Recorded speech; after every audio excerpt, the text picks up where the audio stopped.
ನಮ್ಮ ಜೊತೆ ಮಾತಾಡಲಿಕ್ಕೆ ಬಿಜೆಪಿ ಶಾಸಕರಾದಂತಹ ಚನ್ನಬಸವಪ್ಪ ಇದ್ದಾರೆ. ಸರ್, ನೀವು ಇದೇ ಹೋರಾಟದಲ್ಲಿ ಬಹಳಷ್ಟು ಒಂದು ಪಾದಯಾತ್ರೆ ಕೂಡ ಮಾಡಿದ್ದೀರಾ, ರಾಜೀನಾಮೆ ಕೂಡ ಒತ್ತಾಯಿಸಿರುವಂಥದ್ದು. ಈಗ ಕೋರ್ಟ್ ನಿಮ್ಮ ಪರವಾಗಿ ಒಂದು ರೀತಿ ಆದೇಶವನ್ನು ಕೊಟ್ಟಿರುವಂಥದ್ದು. ನೆಕ್ಸ್ಟ್ ಟಾರ್ಗೆಟ್ ಏನು ಸರ್? ಕೋರ್ಟ್ ನ್ಯಾಯದ ಪರವಾಗಿ ಆದೇಶ ಕೊಟ್ಟಿದೆ. ರಾಜ್ಯಪಾಲರ ಆದೇಶವನ್ನು ಎತ್ತಿ ಹಿಡಿದಿದೆ. ರಾಜ್ಯಪಾಲರ ಆದೇಶವನ್ನೇ ಪ್ರಶ್ನೆ ಮಾಡಿದಂಥ ಕಾಂಗ್ರೆಸ್ಸಿಗೆ ಅವರ ನೀತಿಗೆಟ್ಟವರು ಅಂತ ಪದಪ್ರಯೋಗ ಮಾಡೋದ್ರ ಜೊತೆಗೇ ಅವರು ಇದು ಸರಿಯಲ್ಲ ಅನ್ನೋ ಸಂಗತಿ ಹೇಳಿದೆ.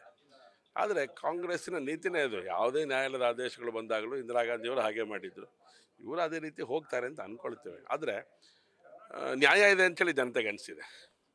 ನ್ಯಾಯಾಲಯದ ಬಗ್ಗೆ ನಂಬಿಕೆ ಜಾಸ್ತಿ ಆಗಿದೆ. ರಾಜ್ಯಪಾಲರ ಜಾಗವನ್ನೇ ಪ್ರಶ್ನೆ ಮಾಡಿದಂಥ ಕಾಂಗ್ರೆಸ್ಸಿನ ಬಗ್ಗೆ ಇವತ್ತು ಜನ ಯೋಚನೆ ಮಾಡಲಿಕ್ಕೆ ಪ್ರಾರಂಭ ಮಾಡಿದ್ದಾರೆ. ಹಾಗಾಗಿ ಮುಂದಿನ ನಮ್ಮ ಇವತ್ತು ಹೋರಾಟದ ಪರಿಣಾಮವಾಗಿ ಇವತ್ತಿನ ದಿವಸ ಈ ಒಂದು ಜಯ ಸಿಕ್ಕಿರುವಂಥದ್ದು. ನಮಗೆ ಜಯ ಸಿಕ್ಕಿದೆ. ಪೂರ್ಣ ಪ್ರಮಾಣದ ಜಯ ಆಗಿದೆಯಾ? ಮುಂದಿನ ಹಂತಕ್ಕೆ ಹೋಗುತ್ತದು. ಹಾಗಾಗಿ ನಮ್ಮ ಭಾರತೀಯ ಜನತಾ ಪಾರ್ಟಿ ನೇತೃತ್ವದ ಹೋರಾಟ ಮುಂದಿನ ದಿನಗಳಲ್ಲಿ ರೂಪುರೇಷೆಗಳನ್ನು ತಯಾರು ಮಾಡುತ್ತೆ. ನಮ್ಮ ರಾಜ್ಯದ ಅಧ್ಯಕ್ಷರು ಈಗಾಗಲೇ ಹೇಳಿದ್ದಾರೆ.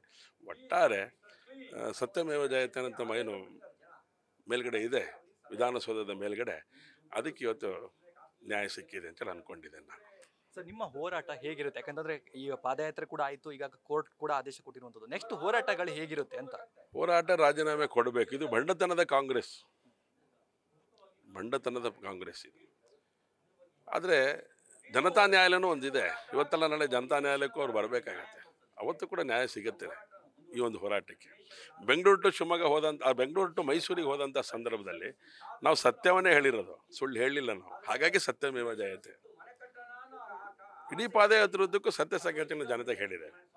ಹಾಗಾಗಿ ಹೋರಾಟ ಇದಿನ್ನು ಬೇರೆ ರೀತಿಯ ಹೋರಾಟಕ್ಕೆ ನಾವು ನಾಂದಿ ಹಾಡಬೇಕಾಗತ್ತೆ, ಅವರು ರಾಜೀನಾಮೆ ಕೊಡದೆ ಹೋದರೆ. ಕಾಂಗ್ರೆಸ್ ಅವರು ನೇರವಾಗಿ ರಾಜ್ಯಪಾಲರ ಮೇಲೆ ಆರೋಪ ಮಾಡ್ತಾರೆ, ಜೊತೆಗೆ ಬಿಜೆಪಿ ಅವ್ರ ಮೇಲೆ ಆರೋಪ ಮಾಡ್ತಾರೆ. ಇವೆಲ್ಲ ಸುಳ್ಳು ಅಂತ ಹೇಳ್ತಿರುವಂಥದ್ದು. ಈಗ ನೋಡಿದ್ರೆ ಆಗ ಸುಪ್ರೀಂ ಕೋರ್ಟ್ ಕೊಟ್ಟಿರುವಂಥ ಆದೇಶಗಳು ನೋಡಿದಾಗ ಏನು ಅನ್ಸುತ್ತೆ ಕಾಂಗ್ರೆಸ್ ಅವರ ಹೇಳಿಕೆಗೆ? ಕಾಂಗ್ರೆಸ್ ಸುಳ್ಳು ಹೇಳ್ತಾರೆ ಅಂತ ಸಂಸ್ಕೃತಿ ಇವತ್ತಿಂದಲ್ಲ. ಅದಕ್ಕೆ ನಾನು ಹೇಳಿದೆ, ಶ್ರೀಮತಿ ಇಂದಿರಾ ಗಾಂಧಿಯವರು ಕೂಡ ನಾನು ಸತ್ಯ ಹರಿಶ್ಚಂದ್ರ ಅಂತ ಹೇಳಿದರು ಅವರು. ಹಾಗಾಗಿ ತುರ್ತು ಪರಿಸ್ಥಿತಿ ದೇಶದ ಮೇಲೆ ತಂದಿದ್ರು. ಕಾಂಗ್ರೆಸ್ ಯಾವತ್ತೂ ಕೂಡ ಅದನ್ನೇ ಹೇಳುವಂಥದ್ದು. ಸುಳ್ಳನ್ನು 100 ಬಾರಿ ಹೇಳಿದ್ರೆ ಸತ್ಯ ಮಾಡುವಂಥ ಕೆಲಸವನ್ನು ಮಾಡಲಿಕ್ಕೆ ಹೋಗ್ತಾರೆ. ಆದರೆ ಕಾಂಗ್ರೆಸ್ಸಿನ ಈ ಕುತಂತ್ರ ಇದೆಯಲ್ಲ, ಕುತಂತ್ರ, ಅದಕ್ಕೆ ಇವತ್ತು ಕೋರ್ಟಿನ ಆದೇಶನೇ ಅವರಿಗೆ ಬುದ್ಧಿ ಕಲಿಸಿದೆ. ಆ ಒಂದು ಮಾನಸಿಕತೆಗೆ ಇವತ್ತು ಪೆಟ್ಟು ಕೊಟ್ಟಿದೆ. ಹಾಗಾಗಿ ಕಾಂಗ್ರೆಸ್ನವರು ಕೂಡ ಇವತ್ತು ಮೇಲೆ ಕೇಳೋಕೆ ಆಗದೇ ಇರುವಂಥ ಸ್ಥಿತಿ ಇವತ್ತು ನಿರ್ಮಾಣ ಆಗಿದೆ ಈ ಒಂದು ಆದೇಶದ ಮೂಲಕ. Thank you. ಇವಿಷ್ಟು ಬಿಜೆಪಿ ಶಾಸಕರಾದಂತಹ ಚನ್ನಬಸಪ್ಪ ಅವರ ಮಾತಾಗಿತ್ತು. ಕ್ಯಾಮರಾಮನ್ ಪವನ್ ಜೊತೆ Ganapati, news first Bengaluru. News first ನಿರ್ಭೀತಿಯಿಂದ ನಿಮ್ಮ ಪರವಾಗಿ.